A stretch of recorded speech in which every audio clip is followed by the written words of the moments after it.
I remembered it clearly. 2 nights ago, I finished my shift as a delivery driver. The road was long, and I was tired. I wanted to get home to my family. While driving on that lonely interstate, I figured I'd gotten used to these late nights.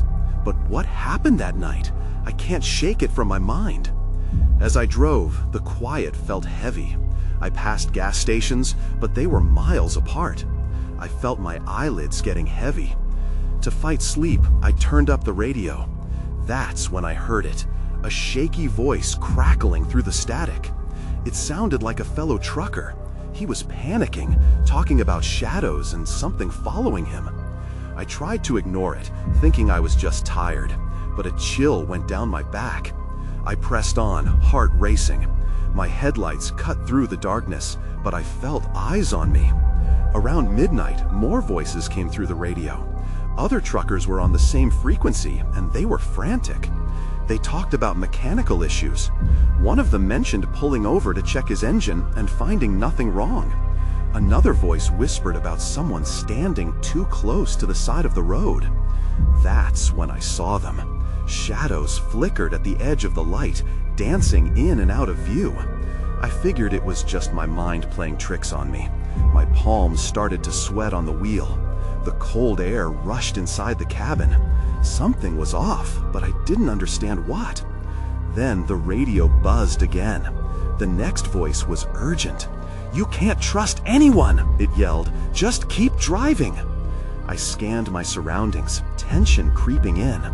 I thought I saw movement by the trees. I squinted into the night. Nothing was there. My throat felt tight. I noticed someone standing on the roadside ahead.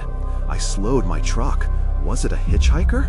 He wore dark clothes and had unkempt hair. He just stood there, not waving or moving at all. Cold fear crept over me. What do I do? I asked myself, staring at him.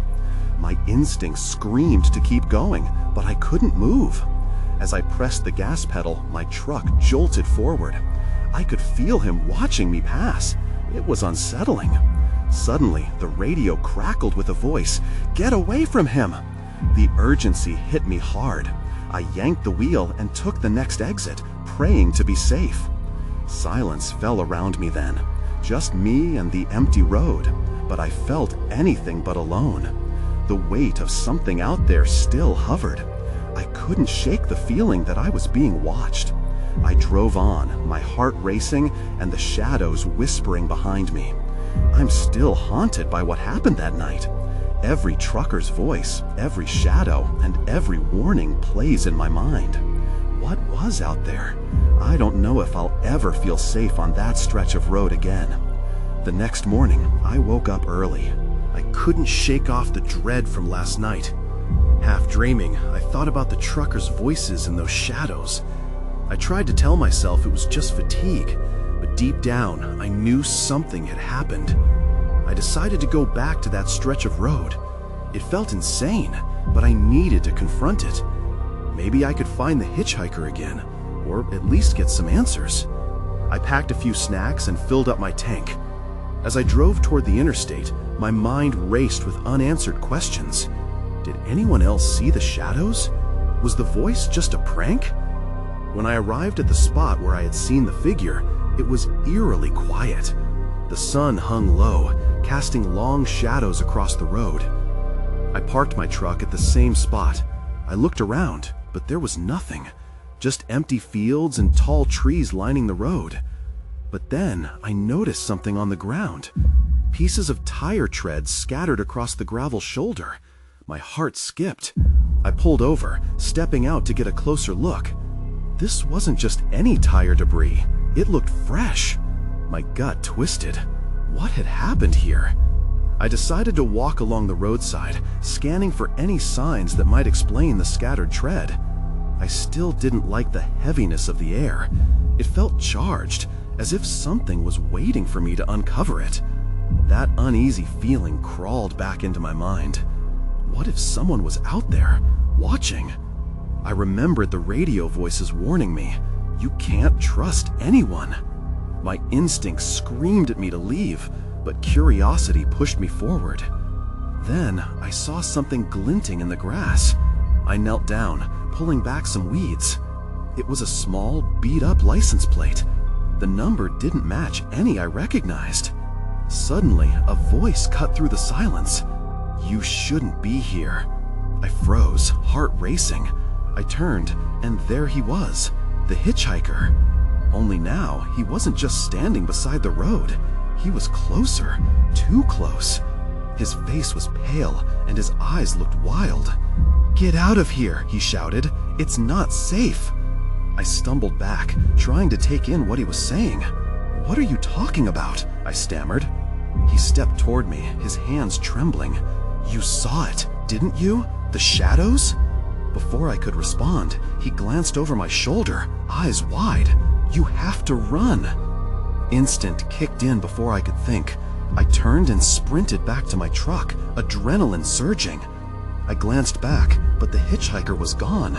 Just like that, into thin air.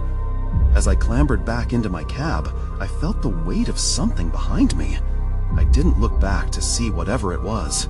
With a shaky hand, I started the engine and sped away. But as I drove off, one thought burned in my mind.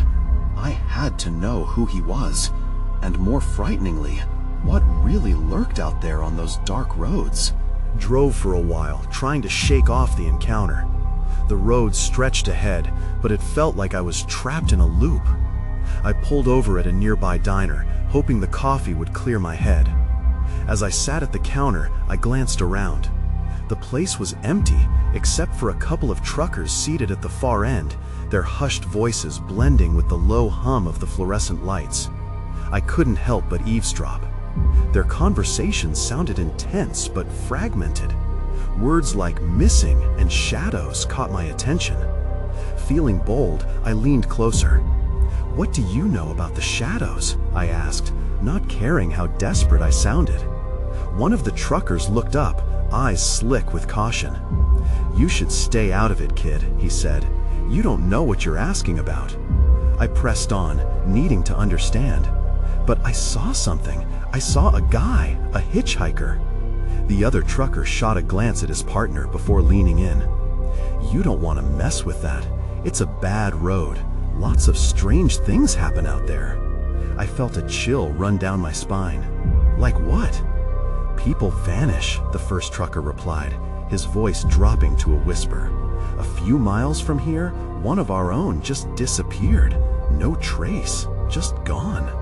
My stomach twisted. "What do you mean?" "Last time he was seen was at dusk," the second trucker continued. "He picked up a hitchhiker. That's the last we heard. No record, no calls." The diner felt too small, even suffocating. I glanced toward the door, half expecting someone to barge in, but it was just the faint sound of wind outside. "What about the hitchhiker?" I asked, suddenly aware of how foolish I sounded. But their expressions told me it was serious. "Trust us, kid, you don't want to know," the first trucker insisted, shaking his head. I left without finishing my coffee, the images of the hitchhiker and the shadows in my mind swirling. I got back into my truck, the engine purring like a warning. As I started driving again, I felt as if I was retracing the same road, the same loop I had been caught in before. I couldn't shake the feeling that I was being watched, and a cold sweat crept along my skin. Then something on the roadside caught my eye. A figure stood there, half hidden by the trees, and my heart sank. It was another hitchhiker. I slowed down, but a voice rang out in my head, the warning from the diner. "Don't pick them up." I hesitated, gripped the wheel tighter, and drove past. But something compelled me to look back. When I turned my head, the figure was gone. My pulse raced again, a primal fear gnawing at me. That's when I saw it, a shadow darting between the trees, fast and unforgiving. Someone or something was out there, and it was watching me. I pressed on the gas, desperate to get away from what felt like a mounting threat. But my gut twisted. I had to know more, and now I was out of time. The road ahead became a blur of asphalt and headlights as I accelerated, my heart pounding against my ribcage. I couldn't shake the creeping sensation that I had stirred something dark by just being out there. My mind raced through the trucker's warnings. Perhaps I shouldn't be driving alone. Every mile felt like a countdown, each passing car a brief distraction from my spiraling anxiety. Then, out of the corner of my eye, I spotted something again, a flicker of movement at the edge of the trees. Instinctively, I turned my head. Nothing, just darkness and the rustle of leaves. I tightened my grip on the steering wheel, trying to focus. Thoughts of the hitchhiker filled my head. I felt a strong urge to turn back, to confront the shadows that plagued my mind, but I couldn't. The second I glanced into the rearview mirror, I wished I hadn't. A figure loomed in the distance, standing alone on the roadside, shrouded partially by the mist that had begun to creep in. My doubts battled with my curiosity. Should I stop? Should I just keep going? Ignoring the chill that snaked up my spine, I hit the brakes hard, heart racing. I pulled over, debating with myself. It felt wrong, but I had to know. Maybe this hitchhiker wasn't like the last one, the one who vanished. Taking a deep breath, I turned off the engine and opened the door, the cool air slicing through the warmth of the cab. The figure took a step forward, revealing a young man, his clothes ragged and muddy. I couldn't read his expression. Was it fear or something darker? "You can't leave me here," he pleaded, his voice straining against the wind. "They'll find me." A knot formed in my stomach. "Who?" I asked, not sure if I wanted to know. I glanced around nervously, half expecting shadows to emerge from the trees. "The shadows," he said, his eyes darting around, scanning the woods. "They're always watching. You can't trust anyone out here." A chill ran through me, and before I could respond, he took another step closer. "Please, I can't go back," he begged, desperation tinged with something unnameable. "Get in the truck," I said, surprise gripping me as I heard the words. My mind was screaming at me to get away, but my mouth moved on its own. The old adage of kindness, not to leave someone behind, surged up from somewhere deep. As he climbed in, I noticed his hands were trembling. I quickly locked the doors, my nerves flaring. The air grew heavier as he settled in, casting furtive glances toward the woods. I could feel the tension hanging between us, a palpable energy that made my skin crawl. "Why are you running?" I asked, trying to control the tremor in my voice. "They took my friend," he replied, his words spilling out in a rush. "He didn't listen. I tried to warn him. You have to leave, now!" Before I could question further, I saw it again. A flash of movement between the trees, fast as lightning. My blood ran cold. It wasn't just shadows now. Something was pursuing us. I cranked the engine back to life, and the truck sputtered before roaring to life. "Hold on!" I shouted, slamming the gas as the tires squealed against the pavement. The young man's eyes widened with fear as the dark woods faded behind us. But as I sped away, I couldn't shake the feeling that whatever chased us was still out there, lurking in the shadows. And I knew, deep down, this was not over. The tires gripped the asphalt as I accelerated, desperate to put distance between us and the trees. The young man had pressed himself against the window, his face pale and full of dread. He was lost in his thoughts, or perhaps in the haunting images he had just conjured. I tried to focus on the road ahead. "What do you mean, they took my friend?" I asked, keeping my eyes glued to the shifting scenery.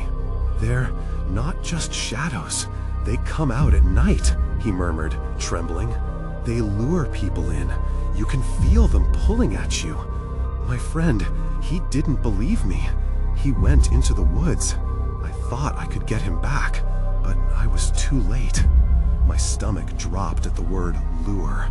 I forced my mind to consider the impossible. Could it be true? Was there something out there that ensnared people, drawing them away from safety? It felt absurd, yet the way he spoke ignited a flicker of fear inside of me.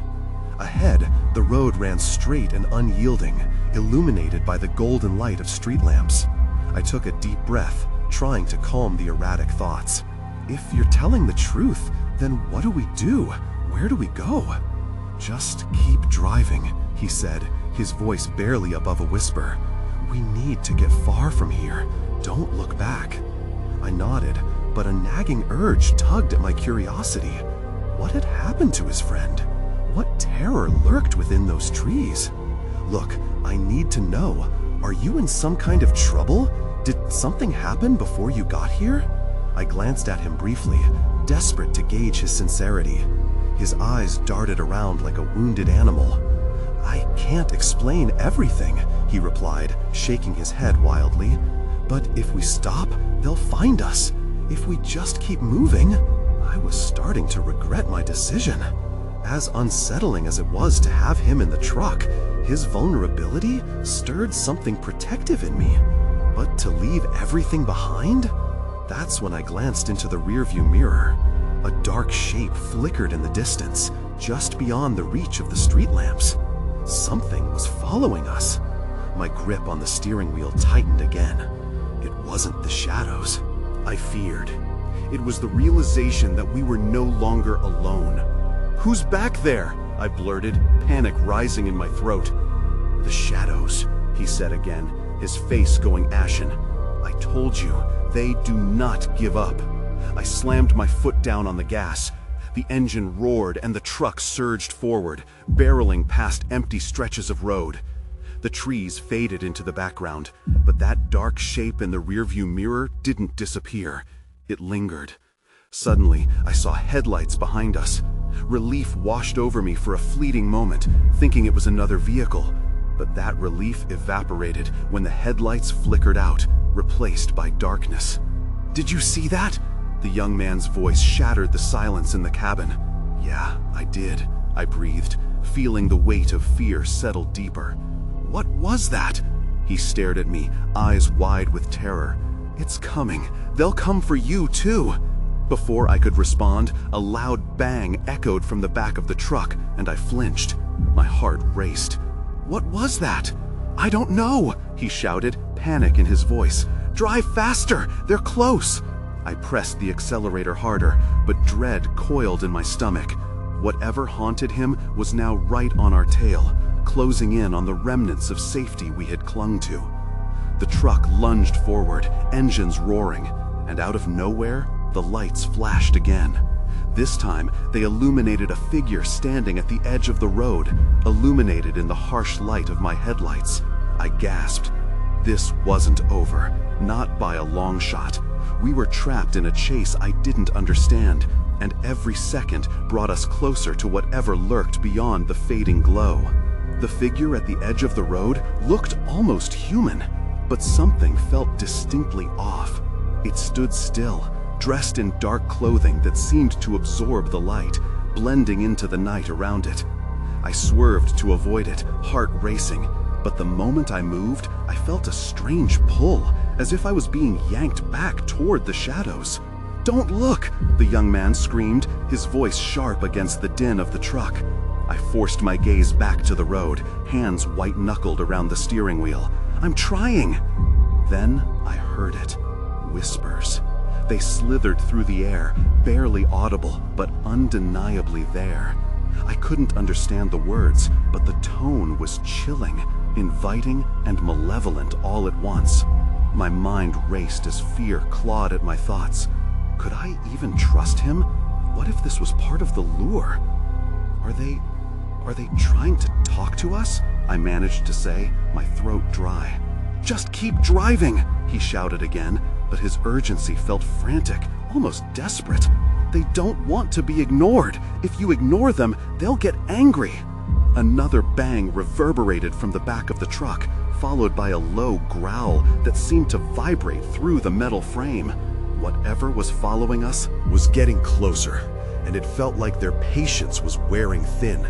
The road began to slope downward, and I felt the truck gather speed. But as we dipped into a hollow, the streetlights flickered, casting shadows that danced erratically over the pavement. And that's when my foot slipped on the accelerator, all my nerves tangling together. The truck surged forward uncontrollably. "Stop! We need to slow down!" "I can't!" I yelled back, either lost in the panic or hoping against hope that we could outpace whatever was behind us. That's when I caught sight of something ahead, a clearing. The trees thinned and moonlight spilled across the road, offering a brief sense of relief. My instinct screamed to steer toward the light, to get us out of this darkness.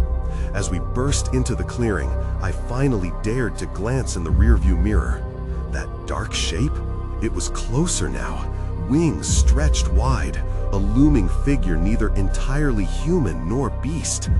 Just then, a piercing scream echoed through the night, causing the hair on my arms to stand on end. "What was that?" I whispered, fear pooling in my stomach. "It's my friend," he cried, tears streaking down his face. "They've found him." I shook my head in disbelief, feeling a cold sweat trickle down my back. "We can't stop. I won't let them take us." But in that moment of panic, I realized something chilling. The echoes of that scream weren't just haunting. It came from the other side, where the trees stretched ominously, promising danger. I slammed the brakes instinctively, and the truck skidded to a halt in the clearing. The sudden silence was deafening, a stark contrast to the chaos that had consumed us. But even in this quiet, I could feel them creeping closer. Then, everything went dark. The engine sputtered and died, sending us into an eerie silence punctuated by my ragged breath. The headlights flickered off and then faded to black. "Stay close," the young man whispered, pressing himself against the door, eyes wide with terror. And then I realized we had entered a different kind of darkness, one that had nothing to do with the failing lights of my truck. It's the kind where the shadows began to pulse and shift, and the chilling realization that we might not be alone crept in like a thief in the night. In that moment, I knew the chase was only just beginning. The silence clung to us like a heavy blanket. My heart raced as I took in the oppressive darkness that surrounded the truck. I could barely see the young man's face, but his fear was palpable. "What do we do now?" I asked, my voice barely above a whisper. "Just wait," he said, his voice trembling. "Who's drawn to movement?" I snapped back, the panic slipping from my throat unbidden. "What are we even dealing with?" He didn't answer, his eyes darting toward the trees where shadows began to sway. A chilling thought crept in, that whatever was out there felt like it was watching us, studying us. Suddenly, a sound broke the stillness, a rustle from the underbrush, followed by a soft, low moan. My skin prickled as I gripped the steering wheel tighter, desperately searching for any sign of light in the inky blackness. The truck's dashboard glowed faintly, but it provided no comfort. Each noise felt like a countdown to something I didn't want to imagine. Then, there it was again, a soft, whispering voice, melodic yet eerie. It called out with a name I couldn't make out. My breath caught, and I turned my head toward the sound. The figure from before, that dark shape, seemed to shift at the periphery of my vision. What could they want? "Don't listen," he urged suddenly. "If you hear them, they'll try to pull you in." "Pull me in where?" I demanded, frustration burning in my chest. I was already on edge. Now the fear was mixing with confusion. But there was no time for answers. The whispers grew louder, wrapping around my thoughts, beckoning me to their side. I squeezed my eyes shut, trying to block them out, forcing myself to concentrate on rational thoughts. "Stay calm. Just breathe," I muttered to myself, struggling against a rising tide of dread. And then the sound of scratching began. It was rhythmic and persistent, like nails clawing against the metal of the truck's exterior. My heart lurched as I imagined what might be circling our vehicle. The young man flattened himself against the seat, trying to disappear into the darkness. "Look at the door," he gasped, barely able to control his voice. Before I could react, a violet light flickered beyond the shadow of the passenger side. I turned, eyes wide. Illuminated briefly was a hand, slender and elongated, wrapped in something dark like tattered fabric. It hovered inches from the window. No, it wasn't just a hand. It was part of something more, something other. "Drive!" he yelled, adrenaline crashing through his voice. "Now!" I slammed my foot down on the ignition, but the engine remained silent. Panic surged through me. "It won't start!" I cried. That moment stretched on too long, as the shadows flickered in and out of view. And then, all at once, the strange figure pulled back into the deepening night, leaving only the soft sound of their whispers echoing in the void, teasing me with confusion and fear. "Get out!" the young man screamed, his eyes wide with terror. "We have to go, now!" But a sudden movement jarred me. A flash of light summoned my attention. Something at the edge of the clearing caught my eye, glinting under the moonlight. That's when I saw it. The outline of a small, battered backpack flanked by darkened trees. It didn't belong to either of us. The chase was just beginning, but now I had a choice to make. Was I going to leave the truck and confront whatever lay in that darkness, or was I going to hold on to the vehicle and weather this nightmare as best as I could? Before I could decide, a loud thud came from behind us, and suddenly my choice was made for me. The thud echoed around us, shaking me out of my thoughts. I glanced back at the trees, just in time to see shadows shifting. It felt like something was drawing closer, but I couldn't tell what it was. The young man's eyes were wild with fear. "Did you hear that?" I asked. He nodded, his breath hitching. "We need to move, now!" Before I could respond, I stepped out of the truck. My feet hit the ground, and panic set in as the cold air wrapped around me. I felt exposed, vulnerable. But the backpack was right there, just begging for someone to take a look. I couldn't leave it behind. I started toward it. Each step felt heavy, as if the ground itself was resisting my movement. The whispering grew louder now, a cacophony of voices mixing and swirling like a crowd. I fought the urge to turn back, forcing myself to focus. "Wait!" the young man shouted from the truck, his voice breaking. "Get back here! You don't know what that is!" I hesitated, glancing back at him. His fear was tangible, but something about the backpack called to me. I needed answers. I reached the pack and knelt, the rustling leaves sounding like 1,000 whispers.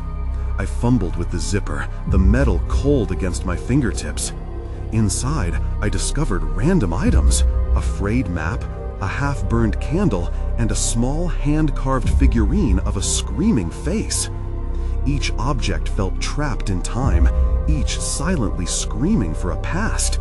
My heart raced, but I couldn't pull my eyes away. "Get out of there!" he yelled again, his voice rising in pitch. The urgency was palpable, shaking me from my trance. I shoved the figurine back into the bag, but my palms grazed something else, something cold and metallic. I pulled it out, my breath catching. A small, rusted compass, needle spinning wildly, as if disoriented. It didn't point north, it just whirled in every direction. "What the hell?" I whispered, confusion mixing with dread. Something shifted behind me. I turned just in time to see the shadows closing in, the darkness almost pulsing, as if it wanted to envelop me. I scrambled back, panic surging as the whispers intensified, swirling around like a cyclone of voices. "Get back to the truck," the young man demanded, his fear palpable as he shifted in the driver's seat. But I couldn't move. The compass glowed faintly in my hand, a beacon tethered to my fate, and in that moment, I made a decision. I dashed back toward the truck, but as I did, I felt a tugging at my shirt, like fingers brushing against my back. My heart hammered as I sprinted, the whispers cascading into chaos. I leaped into the truck and slammed the door. "Go!" I shouted, thrusting the compass at him. "We need to get out of here." He turned the key again. This time, the engine roared to life, but the sound was drowned out by a sudden shriek that echoed through the clearing. The shadows congealed outside, restless and alive. "Drive! Drive!" I screamed, and he slammed the gear into reverse, kicking up dirt as we sped away. As we tore down the road, my thoughts raced. What had we just escaped? And what was this compass trying to tell me? I shifted in my seat, glancing back at the fading trees. I could still hear it, faint whispers calling my name, beckoning me back to that backpack, but I couldn't go back. Not now, not ever. I sat in silence, heart still pounding, the compass warm against my palm. The young man drove fast, tires kicking up gravel as we sped away from whatever we had just left. I caught my breath and looked at him. His knuckles were white on the wheel, eyes darting to the rearview mirror as if expecting something to follow us. "What the hell was that?" I finally asked, my voice shaky. "I don't know," he replied, his voice a strained whisper. "But we shouldn't have stopped." "What do you mean? That backpack?" "Leave it! Just leave it!" He cut me off, urgency creeping into his tone. "You don't understand. That place, it's not safe. It doesn't want us there." A chill ran down my spine as I replayed the whispers in my mind. They felt alive, as if they knew me somehow. But I couldn't shake the need to unravel what was happening. My grip tightened on the compass, and I noticed the needle still spinning erratically. It felt almost like it was trying to guide me somewhere. "We have to figure out what's going on." I needed clarity, a thread to pull on in this tangled mess. "What do we do now?" He glanced at me, a mix of frustration and fear in his expression. "We keep driving. Just drive until we can get to a town or something, somewhere safe. We can't stop, not until night falls." "Night falls?" I echoed, anxiety creeping back in. "Why night? What happens then?" "Things come out. Things we can't see in the daylight." His voice dropped to a whisper, as if saying it aloud would summon whatever haunted the darkness. After several minutes of tense silence, I saw something in the horizon, a flickering light. Hope surged in my chest. "Is that a gas station?" "Maybe. Let's check it out." He accelerated, eyes pinned to the light, and I strained to see through the windshield. As we drew closer, my excitement turned to unease. The building was run down, barely standing, with shattered windows and peeling paint. "Do you think they have phones? We should call for help," I suggested. "Do you really think anyone would pick up? This area is dead." He shook his head, brow furrowed. We pulled up outside, and I hesitated. Something felt off. The light, the way it flickered, didn't feel inviting. At that moment, a gust of wind rattled through the lot, and the light went out completely. We were plunged into darkness, with only the vague outline of the station before us. "Stay in the truck," he said, his voice steadying despite the tremor in his hands. "I'll check it out." "No way! I'm not sitting here alone," I shot back, a flood of fear igniting my decision. I couldn't allow myself to be separated again. We got out together, the cold air hitting us as the gloom surrounded us. The silence was unsettling.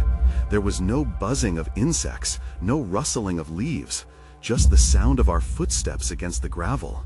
As we approached the door, it swung open with a low creak, revealing only pitch darkness inside. A shiver ran down my spine, but there was no turning back now. That's when I saw it, a figure standing just inside, shrouded in shadow.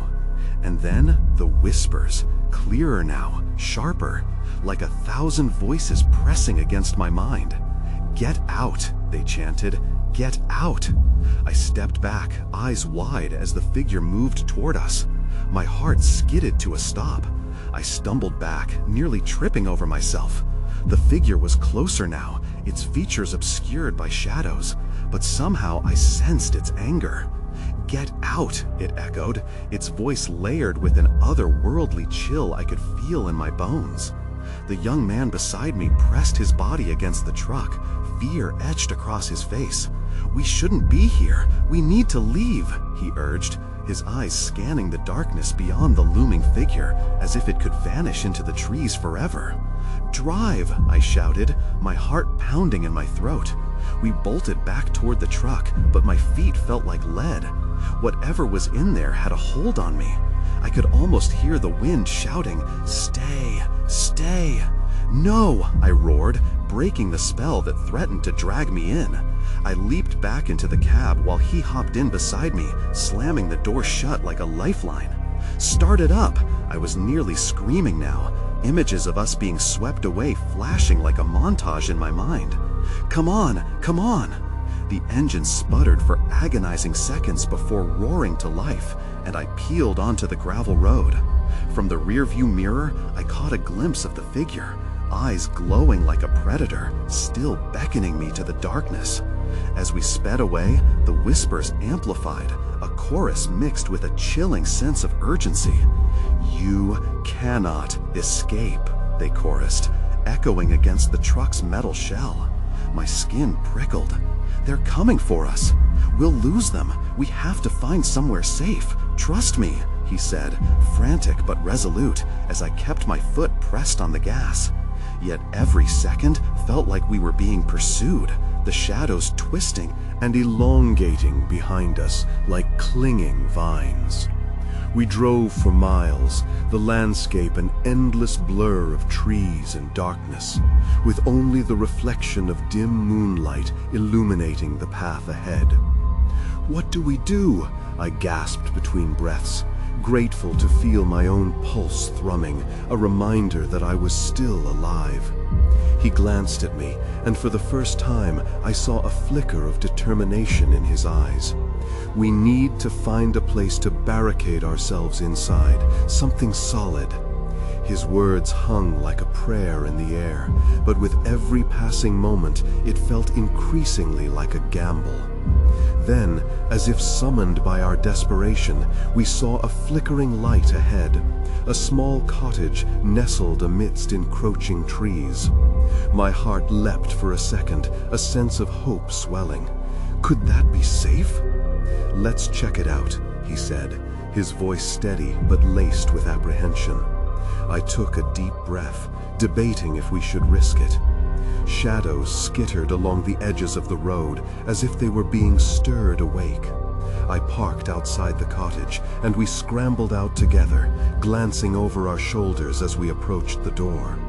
The whispers seemed to swell with every step.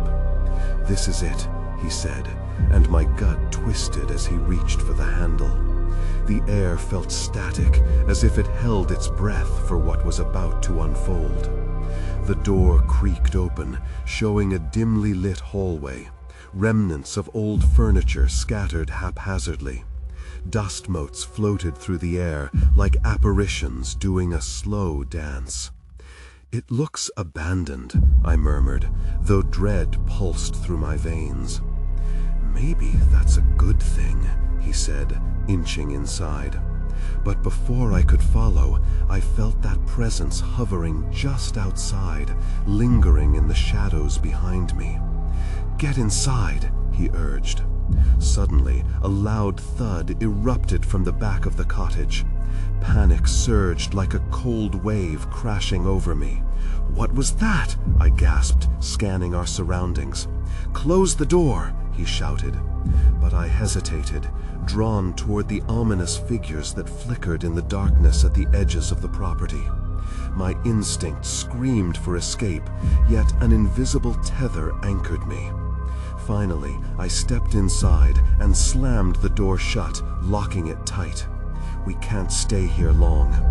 As we both paused to catch our breath, I could still hear those echoes swirling outside, insistent and persistent. "They'll try to get in," he said with a hint of sorrow. Like the shadows themselves, our time felt fleeting. My gaze fell on a table clustered with objects, a mix of mundane items and something more. A journal lay open, its pages yellowed and frayed. "It looks like someone was trying to document what happened here," I said, flipping through the delicate pages. "Don't," he warned, his voice low. "We don't know what they did to the last person to stay here." But the words on the page called to me. I squinted for clarity, and what I read made my heart race. Chilling entries chronicled the whispers, encounters with shadowy figures that beckoned their prey to the trees, and tales of lost souls, those who dared venture too far and didn't return. "Okay, enough," he urged, his eyes flashing with urgency as the sounds around us grew louder. Before he could finish, I heard the unmistakable scratching at the door. The shadows were at the threshold now, eager whispers creeping into the air as if tasting our fear. I braced myself against the table. "What do we do?" The young man turned to me, desperation in his gaze. "We have to face them. If we don't confront this, it'll never let us go." A moment of silence absorbed my thoughts, and as I glanced back toward the door, I grasped the compass tightly in my hand. It wasn't just a trinket, it felt like it was alive, guiding me. "Let's do it," I said, voice steely despite the fear swirling inside me. Because in that moment, I realized we could either confront the truth, the shadow's origin, or become another whisper, another chilling story lost to the night. Collectively, we took a deep breath and opened the door, ready to meet whatever lay beyond the threshold and find answers to the shadow's hunger.